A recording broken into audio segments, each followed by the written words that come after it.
ආකඩ් FMLT YouTube නාලිකාවට ඔබ සියලු දෙනාම සාදරයෙන් පිළිගන්නවා. අපි හැමතිස්සෙම උත්සාහ කරන්නේ ඔයගොල්ලන්ව ධනයෙන්, දැනුමෙන් සහ ගුණයෙන් පොහොසත් කරන්න.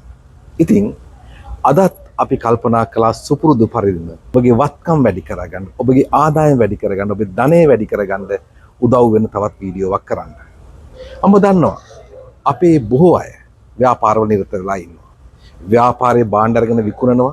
විකුණලා ඒකෙන් ලාභයක් ලබා ගන්නවා. එහෙමත් නැත්නම් සර්විස් එකක් දීලා ලාභයක් ලබා ගන්නවා ආදී විවිධ ආර්ථික කටයුතු කළා ලාභ උපයනවා. ඒක තමයි වගේ ව්‍යාපාරික කටයුතු. මේ අතර වාරේ ඔයා භාවිතා කරන සල්ලිත් නිකන් තියන්න නැතුව ආදායමක් උපයන්න පුළුවන් නම් ඒකත් ඉතා වටිනවා. සමහරක් වෙලාවට විවිධ ආර්ථික කටයුතු වලට සල්ලි නිකන් තියාගෙන ඉන්න වෙලාවල් තියෙනවා. ඉතින් මෙහෙම තියාගෙන ඉන්නේ අපි ගොඩක් වෙලාවට කරන්ට් account එකේ. ජංගම ගිණුම.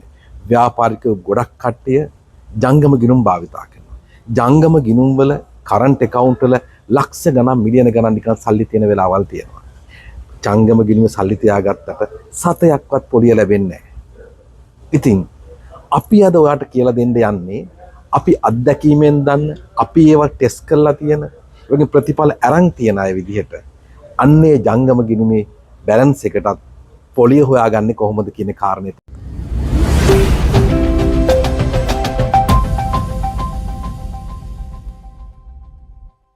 ජංගම ගිණුමේ නිකන් තියෙන සල්ලි වලින් කොහොමද පොලිය ආදායම හොයාගන්නේ කියලා. ඉතින් ඒකට පොඩි දෙයක් තමයි කරන්න තියෙන්නේ. හරි සරල ක්‍රමයක් කරන්න තියෙනවා. ඔයාගේ ජංගම ගිණුමක් තියෙනවනේ. ওই ජංගම ගිණුමේ සල්ලි තියාගෙන කොච්චර කාලයක් තියාගත්තත් පොලියක් හම්බ වෙන්නේ නැහනේ. ඔයා පොඩි වැඩක් කරන්න ඕනේ. ඒක තමයි මනි මාකට් account එක උත් ඕපන් කරන්න ඕනේ.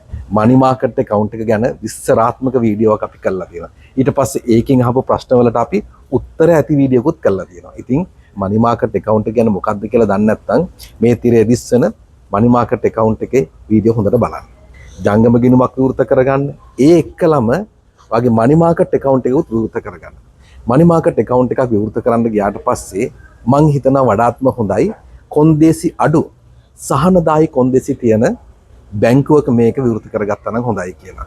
මම සලකා බලපු බැංකුව වලින් අඩුම මිනිමම් amount එකක් රුපියල් ලක්ෂයක් වගේ අඩුම ප්‍රමාණයක් තියන්න ඕනේ බැංකුව තමයි කොමර්ෂල් බැංකුව. ඉතින් ඔයා ජංගම ගිණුමක් තියෙනවා, මනි මාකට් account එකක් තියෙනවා. ඔයාගේ ජංගම ගිණුමට වෙන්නේ නැති ඔයගේ කස්ටමර්ස්ලා ඔක්කොම සල්ලි දාන්නේ.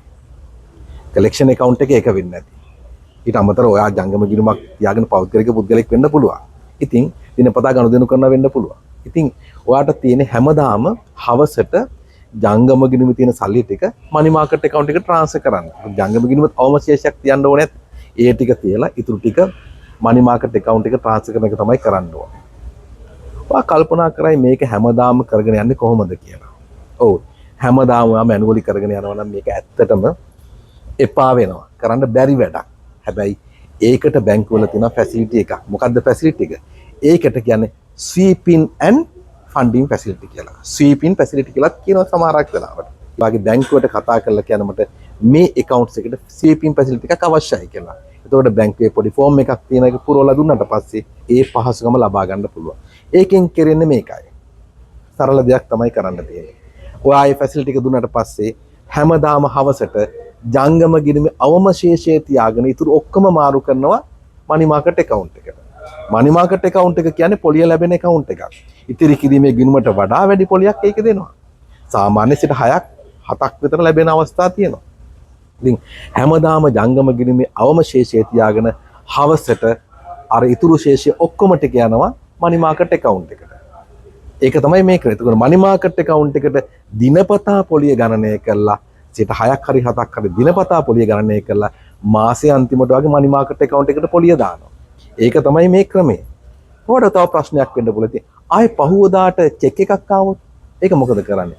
ඒක තමයි අපි ෆන්ඩින් පහසුකම කියලා කියන්නේ. ගොඩක් වෙලාවට මේ ස්වීපින් ෆැසිලිටි එකත් එක්කලා අනිවාර්යයෙන්ම තියෙන එකක් තමයි ෆන්ඩින් ෆැසිලිටි එක. එතකොට චෙක් එකක් ආවොත් කරන්ට් account එකට පහුවදා මොකද කරන්නේ? ඔටෝමැටිකලි ඒ චෙක් එකට අවශ්‍ය මුදල් ප්‍රමාණය මේ ගිණුමෙන් කරන්ට් account එකට යනවා. කරන්ට් account එක කවදාකවත් චෙක් එක බවුන්ස් වෙන්නේ නැහැ. මේක තමයි මේ ක්‍රමය. ඉතින් මම ඔයාට යෝජනා කරන්නේ නිකන් තියෙන සල්ලි නිකන් තියන්න එපා. මේ සල්ලි වලින් වැඩ ගන්න. සල්ලි වලින් වැඩ ගත්තට පස්සේ වාට ආදායමක් ලැබෙනවා. මේකෙන් පොහොසත් වෙන්න බලන්න. ඉතින් හැමදාමත් සුපුරුදු පරිදි අපි වාට අපි ප්‍රායෝගිකව කරලා තියෙන දේවල් වලින් දියුණු වෙන්න යෝජනා කරන එක තමයි අපි හැමදාම කරන්නේ. ඉතින් නැවතත් මේ වගේම ඉතා වැදගත් වීඩියෝකින් අපි හමු වෙමු.